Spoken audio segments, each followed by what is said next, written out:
Hello guys, welcome to our channel Bikopedia. मैं हूं आपका दोस्त और होस्ट अमन। दोस्तों, जैसे कि आज आप देख पा रहे हो, आज मैं आया हूं नाहरगढ़ पे एंड आज मैं रिव्यू लेने वाला हूं आकाश शर्मा जी से पल्सर एंड 160 का। इसका एक ट्रू अनबाइस्ड ओनरशिप रिव्यू आज हम लोग यहां पे लेने वाले हैं। आकाश शर्मा जी से बात करेंगे क्यों उन्होंने ये बाइक परचेज करी, इससे पहले इनके पास कौन सी बाइक थी और अभी इनका क्या एक्सपीरियंस है। तो चलिए बात करते हैं आकाश शर्मा जी से। तो सर, यहाँ पे मैं सबसे पहले आपसे जानना चाहूंगा आपका एक शॉर्ट इंट्रो, ताकि हमारी ऑडियंस को पता चल सके हम किन से बात कर रहे हैं। मेरा नाम आकाश शर्मा है। मैं रहने वाला जयपुर मानसरोवर का हूँ और राइट नाउ मैं एक प्राइवेट जॉब करता हूँ। ओके, सो आप प्राइवेट जॉब करते हैं। सर, सबसे पहले मैं आपसे यही पूछना चाहूँगा कि आपने यही बाइक क्यों परचेज करी? सबसे पहली बात तो इसका लुक देखिए आप। जो लुक देखने का जो फील आता है, जो इसके ये नेकेड बाइक में आ रहे पल्सर ने अभी जस्ट कुछ महीने पहले ही इसके लॉन्च किया गया है और ये N160 में जो वेरिएंट आ रहा है इसके लुक में, वो सबसे बेस्ट आ रहा है। ओके। और इसकी जो कैपेसिटी आप अगर बोल सकते हैं, ऑयल कैपेसिटी पेट्रोल की, वो नियरली 14 लीटर है। ठीक है। जो और इसकी जो माइलेज है, जो मैंने जो फील किया, इसकी जो माइलेज है नियरली 35 to 40 है। और अभी तक जो मैंने मेरा इसको लिया हो 1 मंथ हुआ है और मैंने इसको नियरली 1600 किलोमीटर रन कर चुका हूँ। ओके, तो क्या हम एक बार मीटर चेक कर सकते हैं इस बाइक का? Definitely definitely. ठीक है, देखते हैं मीटर क्या कहता है। तो यहाँ पे मीटर में पता चल रहा है हमें, यही है ना, हाँ नियरली 165। 1605 किलोमीटर जो है गाड़ी चल चुकी है। तो यहाँ पे 1605 किलोमीटर आपने गाड़ी चलाई हुई है। इससे पहले आपके पास कौन सी बाइक थी? इसके पहले मेरे पास नियरली जो थी वो एक्स ब्लेड सीरीज थी और एक होंडा की एक्स ब्लेड थी और एक आई स्मार्ट थी। आई स्मार्ट और ओके। X blade. और ठीक है। एक्स थी। तो ये आपने जैसे उन गाड़ियों में क्या एक्सपीरियंस आपको मिल रहा था जो इसमें अलग हटके मिला है? जैसे कि आप देख लो, एक्स ब्लेड भी 160 सीरीज में ही अवेलेबल है, लेकिन उसमें क्या पावर फील नहीं आता है। उसमें जो थ्रिल या पावर जो आप ढूंढ रहे हो नेकेड में, वो फील उसमें नहीं आ पाता है। लेकिन इसमें जो फील आता है, लुक आता है, वो मुझे नहीं लगता शायद होंडा की जो एक्स ब्लेड है उसमें ये फील आएगा।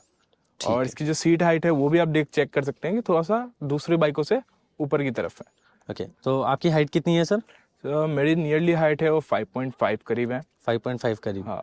ठीक है, तो इस पे आप कंफर्टेबल हैं इसमें, इस डेफिनेटली मैं बाइक पे? इसमें कंफर्टेबल हूँ। प्लस इसकी हैंडलिंग जो है, कंट्रोलिंग जो है वो बढ़िया है। और इसकी जो इंजन की साउंड है वो बाकी से डिफरेंस बनाता है इसे पल्सर से अभी। नहीं, ये बात तो है, इसके लिए तो मैं भी एग्री करूंगा। साउंड इसका बहुत प्यारा है। और इसमें जो आप साइलेंसर देख सकते हैं, ये नीचे की तरफ है साइलेंसर जो इस गाड़ी में है, जो कि शायद पल्सर की पहली वेरिएंट होगी जिसमें साइलेंसर जो है नीचे की तरफ दे रखा है। बिल्कुल। तो एक बार आप अपना सिटिंग पोस्चर एक बार हमारे को बैठ के प्रॉपर्ली दिखा दीजिए कि किस तरह से, मतलब जैसे आप 5.5 आपने बताई आपकी हाइट, तो उसके हिसाब से मैं क्या एक कंपैरिजन करना चाहता हूँ एक छोटा सा। तो आप इसको प्लीज स्टैंड पे मतलब, हाँ, आप इसको खड़ा कर लीजिए। हाँ, तो ये आपका सिटिंग पोस्चर सेट हो जाता है इस पे, राइट? तो आप दोनों हाथ इस पे रख लीजिए एक बार हैंडल पे। हाँ, अच्छे से ग्रिप कर लीजिए कि आप जिस तरह से बाइक चलाते हैं। तो यही आपका पोस्चर रहता है। इस पोस्चर में कभी आपको ऐसा फील हुआ कि आपके कोई बैक पेन हो रहा है या फिर सस्पेंशन वाइज कुछ आपको प्रॉब्लम मिस हो रहा हो? इसमें जो मुझे लग रहा है, इसमें तो मुझे बैक पेन तो हुआ नहीं है, लेकिन जब ये व्हीकल जो है, ये बाइक जो है मेरी किसी स्पीड ब्रेकर या इसमें जाती है तो उसमें एक चैन की जो नॉइज आती है, क्लिंग करके एक नॉइज आता है आपको, अगर आप डबल हो या ट्रिपल हो इस गाड़ी में, तब जाके वो नॉइज आपको फील होती है।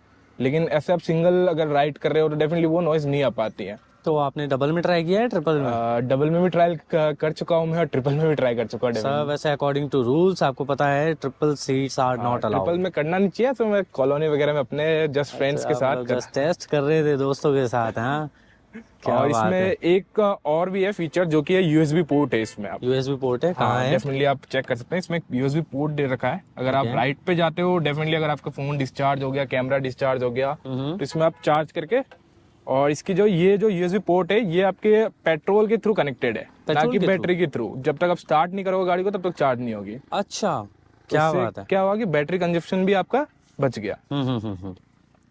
ये हम कह इसमें एक सकते हैं। फायदा है। और ऊपर इसकी हेडलैम्प भी आप देख सकते हैं, फ्रंट से बहुत काफी बढ़िया लुक आती है इसकी। बिल्कुल, बहुत ये तो प्यारा मैं लुक है कहूंगा, आगे से। क्योंकि इस पे इसका मैंने एक रील भी डाला हुआ है मेरे चैनल पे, तो गाइज आप लोग भी वहां से चेक कर सकते हैं। इसका जो नाइट विजन है ना लाइट का, बहुत ही ऑसम है। तो ये तो मुझे बहुत पसंद आया था इस बाइक के बारे में।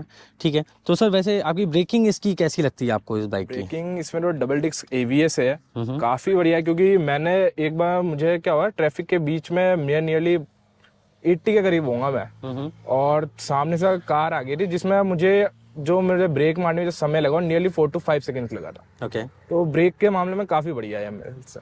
ठीक है। तो आप कितनी स्पीड पे थे उस टाइम पे? उस समय मैं एक हाईवे की तरफ में था जो कि नियरली 70 to 80 की स्पीड में था मैं। बिल्कुल, हाईवे पे तो 70-80 आपने हाईवे तो चलाई 70 होगी। 80 कंपलसरी है। आपने इस बाइक की अभी तक मैक्सिमम स्पीड क्या ली है?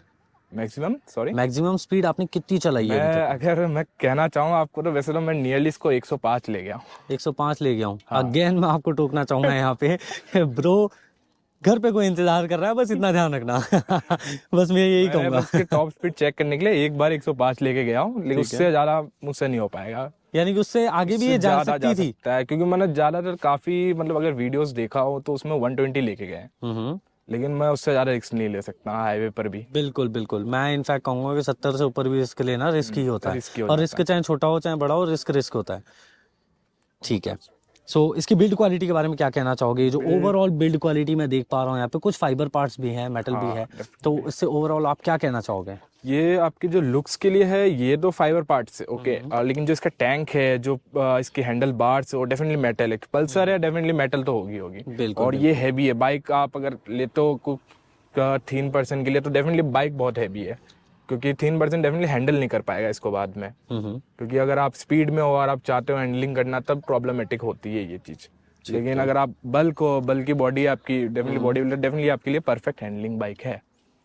ओके। और इस सेगमेंट में N160 शायद मुझे लगता है पल्सर में थी नहीं, उस जगह NS था शायद। हाँ, एनएक्स NS आती था, थी पहले। तो उसके बाद N160 आई तो मुझे लग रहा है N160 से बेटर है NS से ओके। अभी। सो अभी भी एक और नई पल्सर भी लॉन्च हुई, आपको पता होगा, हाँ वो पल्सर P150 हुई है। P150, right? 150 राइट। तो और इसमें तो दो वेरिएंट आ रखे हैं, एक N160 एक N250 है। दोनों लुक सेम है, पावर की डिफरेंस है ओनली। बिल्कुल। तो अभी जो पल्सर P150 जो लॉन्च हुई है, कहीं उसको लॉन्च होने के बाद आपको ऐसा तो नहीं लगा, कोई किसी तरह की कोई रिग्रेट तो नहीं लगी कि यार गलत ले ली, मतलब मैं वो भी ट्राई कर सकता था, समथिंग लाइक दैट?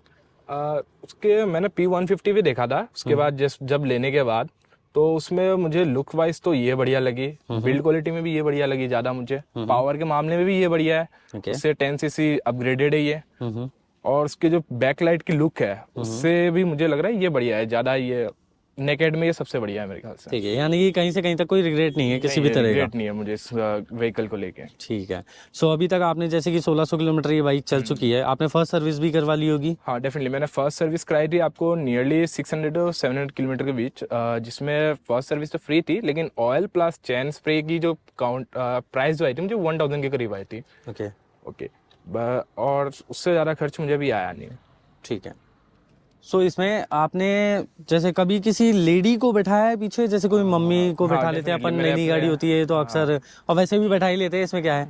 तो आपने बैठाया है? हाँ मैंने अपने फैमिली मेम्बर्स को बिठाया है, लेकिन सबसे ज़्यादा तो मुझे जो सुनने के लिए मिला है ज़्यादा कि इसकी सीट हाइट थोड़ी ऊंची है लेडीजों के लिए? लेडीज़ों के लिए। ठीक है। क्यों, तो वो क्रॉस लेग बैठे थे या फिर सिंगल साइड पे? एक बार तो मैंने क्रॉस लेग बैठाया था, लेकिन उसमें क्या ना, इसमें जो होती है लेडीज़ों के लिए साइड साइड एग्जैक्टली, मैं उसी के लिए पूछना चाह रहा था आपसे। हाँ, और अगर आप दोनों साइड बैठते हो डेफिनेटली कंफर्टेबल है इसमें, लेकिन अगर साइड जो इसकी हाइट सिंगल है साइड, ओके। सिंगल, तो वो थोड़ी ऊंची है इसके हिसाब से। ठीक है। तो आपने इसको आफ्टर मार्केट कहीं पे ट्राई किया? नहीं, उसके बाद मैंने ट्राई, जो इसका फुटरेस्ट है, लेडीज फुटरेस्ट जो लगता है इधर, वो मैंने क्यों नहीं लगवाया, क्योंकि मुझे लगता है मुझे कहीं ना कहीं इसकी जरूरत नहीं है अभी। कहीं ना कहीं जरूरत नहीं है। हाँ, क्योंकि ये बाइक मैं पर्सनली अपने पर्सनल यूज़ के लिए यूज़ करता हूँ, कहीं बाहर जाने के लिए या टूर के लिए, तो डेफिनेटली मुझे उसकी ज़रूरत नहीं है। ठीक है। सो एक सवाल और पूछना चाहूँगा आपसे, सर्विस से रिलेटेड आपको कभी कोई इशू फेस करना हुआ कभी किसी शोरूम पे, जैसे आप इसको लेके गए हों, या कुछ भी ऐसा, मतलब कोई अच्छा एक्सपीरियंस भी आप बता सकते हैं, कोई बुरा एक्सपीरियंस भी आप बता सकते हैं? हाँ, तो मुझे अगर मैं शोरूम के हिसाब से बताऊं, मैं शोरूम का नाम नहीं लेना चाहूँगा, लेकिन जो बजाज के शोरूम जिसे मैंने परचेज किया है, मुझे सबसे ज़्यादा इशू है इसकी नंबर प्लेट को लेके। ओके, क्योंकि मैं बाहर तो 7 डेज़ के बाद लेके नहीं सकता इसको न्यू बाइक के बाद, तो नंबर प्लेट मेरी आई है नियरली 18 डेज़ के बाद। ठीक है। जिसमें काफ़ी प्रॉब्लम हुई मुझे। और उसके बाद मुझे लग रहा है सर्विस जो होनी चाहिए थी इसकी होनी चाहिए 500 पे, लेकिन उनका कहने था कि अगर आप 200 चलाते हो और तो कोई प्रॉब्लम आनी नहीं चाहिए, उसके कारण उन्होंने 700 पे करा दिया मेरा सर्विस हुआ जो। ठीक है। और जिसकी नेक्स्ट सर्विस होगी नियरली 5000 में होगी। ठीक है। यही मुझे प्रॉब्लम आई थी शोरूम की तरफ से। ओके। और बाइक को अभी क्या रेटिंग देना चाहोगे आप, बाइक को 0 से 5 स्टार में? 0 से 5 स्टार में अगर मैं रहना चाहूँ इसको देखते हुए, ये नहीं कि मेरी पर्सनल बाइक है ना मैं ज़्यादा रेटिंग दे रहा हूँ। एग्जैक्टली, मैं भी यही चाहूंगा, क्योंकि आपको सिर्फ आप नहीं देख रहे हो सर, आपको अभी मतलब बहुत से लोग देखने वाले हैं, तो उनकी बड़ी उम्मीदें हैं आपसे कि आप एटलीस्ट सही रेटिंग दोगे। आप इतना बजट डाल के लाए हो बाइक को। डेफिनेटली अगर मैंने चूज किया है तो मैं इसको अभी रेटिंग देना चाहूंगा, वो होगी नियरली 4.3।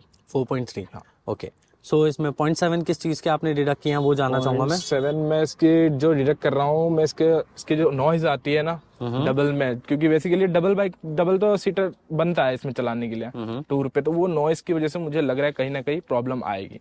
ठीक है। और इसकी जो माइलेज है उसमें भी थोड़ा प्रॉब्लम लग रहा है। माइलेज कितना मिल रहा है? माइलेज नियरली मुझे 35 ही आ रही है। 35 40 भी बोल नहीं सकता मैं अभी आपको, 35 ही आ रही है। ठीक है, तो यहाँ मीटर पे कहीं पे दिखता है इसका माइलेज? माइलेज आजकल तो नहीं नए-नए दिखता। फीचर आ रहे हैं टाइम इसमें आपको टाइम दिख जाता है और गियर वगैरह दिख जाती है, और आपकी जो नियरली है वो आपको किलोमीटर दिख जाता है।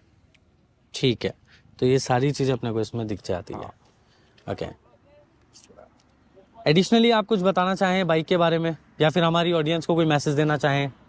मैं अगर ऑडियंस को अगर मैं इस गाड़ी के लिए मैसेज देना चाहूँगा कि अगर आपकी एज नियरली 18 to 20 है और स्टूडेंट है, आप नेकेड बाइक लेना चाह रहे हैं, तो इसके थ्रू आप जा सकते हो 160 सीसी की, क्योंकि ज़्यादा सीसी भी नहीं है किसी स्टूडेंट के लिए, और लुक वाइज भी बढ़िया है। तो स्टूडेंट के लिए मैं चाहूँगा कि जा सकते हो आप इसमें। अगर आप कहीं नॉर्मल यूज़ करना चाहते हो सिटी राइड के लिए, डेफिनेटली परफेक्ट बाइक है सिटी के लिए भी, क्योंकि इसमें ज़्यादा आपको शायद खर्च जो बोलते हैं ना वो नहीं आएगी इसमें इतना। ठीक है, तो इतना एक्सपेंसिव नहीं रहेगा ये। हाँ, इतना एक्सपेंसिव आपको नहीं रहेगा ये। बट 20 के ऊपर कोई नहीं परचेज कर सकता है इसको? नहीं, मैं आपकी क्या एज है? मेरी अभी नियरली 23 है। तो फिर आप गलत मैसेज दे रहे हो, मुझे ऐसा लग रहा मैं है। क्यों कह रहा हूँ, क्योंकि ज्यादातर क्या होता है ना, जो 18 to 20 के स्टूडेंट्स होते हैं वो ज्यादा नेकेड बाइक मतलब हेवी बाइक की तरफ जाते हैं। ठीक है। कि लुक्स भी चाहिए उनको, पावर भी चाहिए। मैं उनको मैसेज देना चाहूंगा कि ज्यादा पावर के बाइक लेने से ना खुद के ऊपर भी प्रॉब्लमेटिक आती है और फैमिली के ऊपर भी प्रॉब्लमेटिक आती है। बिल्कुल सही बात है। तो इसमें इस बजट में ये बाइक सही है, लुक वाइज भी सही है आपके लिए। अगर आप स्टूडेंट कॉलेज डेफिनेटली जाते हो तो इसको आप एज अ रेफरेंस परचेज कर सकते हो। ठीक है, ओके। और सर्विस को आप क्या रेटिंग देना चाहोगे? सर्विस तो होने के बाद जो मुझे फील हो रहा है उसमें मैं आपको नियरली देना चाहूँगा इसको 4.4। 4.4? या क्या सर। बात है। और 0.6 किस परसेंट के, किस बात के वैसे? 0.6 मुझे क्या हुआ, सर्विस जब मैंने कराई तो वो क्लिंग की आवाज़ मुझे एक दिन तक नहीं आई, ठीक है। लेकिन दूसरे दिन फिर से सेम आवाज़ आने लगी। ओके, तो आपने ये सर्विस मुझे सेंटर पे बताया होगा वापस? हाँ, मैंने उनको बताया। फिर क्या तो बोले? वो बोल रहे हैं कि इसको दोबारा जब नेक्स्ट सर्विस होगी तो उसमें मुझे लग रहा है कि चेन टाइट होगी। नई व्हीकल है तो चेन जो है इसकी वो स्प्रेड हो रहा है, उसको नेक्स्ट जब सर्विस होगी तो उसमें वो ठीक होगा मेरे ख्याल से। ओके, तो ये प्रॉब्लम आगे जाके सॉल्व हो सकती है। हाँ डेफिनेटली। ठीक है, ओके। तो दोस्तों, ये था आज सर के साथ हमारा ये एक छोटा सा इंटरव्यू राउंड। पल्सर N160 के बारे में हमने कोशिश तो की, मैंने बहुत सी बातें करने की। तो अभी वक्त हो रहा है तो उसके हिसाब से सनसेट भी डाउन होता जा रहा है, सनसेट होता जा रहा है, तो इसलिए मुझे इंटरव्यू यहीं पे रोकना पड़ेगा। तो उम्मीद करता हूँ दोस्तों आपको हमारा ये वीडियो पसंद आया होगा। अगर आपको हमारा ये वीडियो पसंद आया हो तो प्लीज़ इस वीडियो को लाइक करें, कमेंट सेक्शन में अपनी राय बताएं, साथ ही साथ अपने दोस्तों के साथ शेयर करके चैनल को सब्सक्राइब करना ना भूलें। तो मिलता हूँ दोस्तों आप लोगों से नेक्स्ट वीडियो में। Thank you so much.